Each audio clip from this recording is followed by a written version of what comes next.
আসসালামু আলাইকুম রহমতুল্লাহ।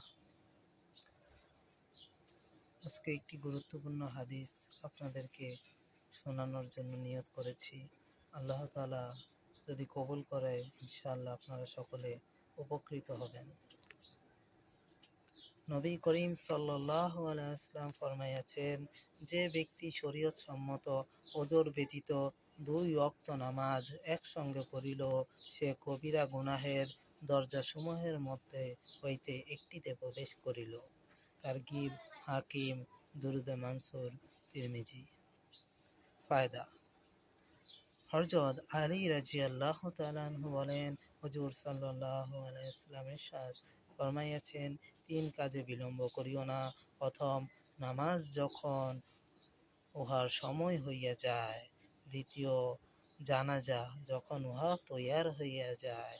তৃতীয়, অবিবাহিতা নারী যখন তাহার উপযুক্ত স্বামী মিলিয়া যায়, অর্থাৎ সঙ্গে সঙ্গে বিবাহ দিয়া দাও। অনেক লোক যাহারা নিজ দিগকে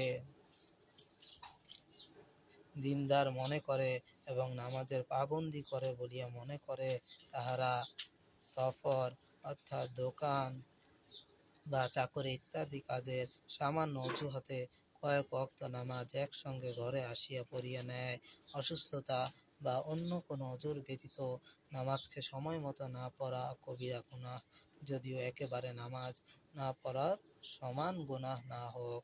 সময় মতো নামাজ না পড়া কঠিন গুনাহ, এই গুনাহ হইতে সে রক্ষা পাইল না। তাহলে এখন যে হাদিসটা শুনলাম, অনেক গুরুত্বপূর্ণ কথা বলা হয়েছে। আল্লাহ তাআলা এই হাদিসের উপর আমাদেরকে আমল করা তৌফিক দান করুন, আমিন।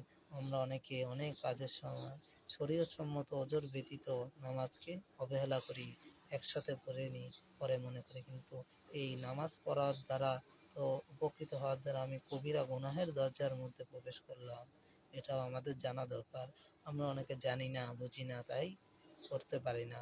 তাই আমরা যারা জানবো, বুঝবো, এখন থেকে নিয়মিত আমল করা তৌফিক চেষ্টা করব।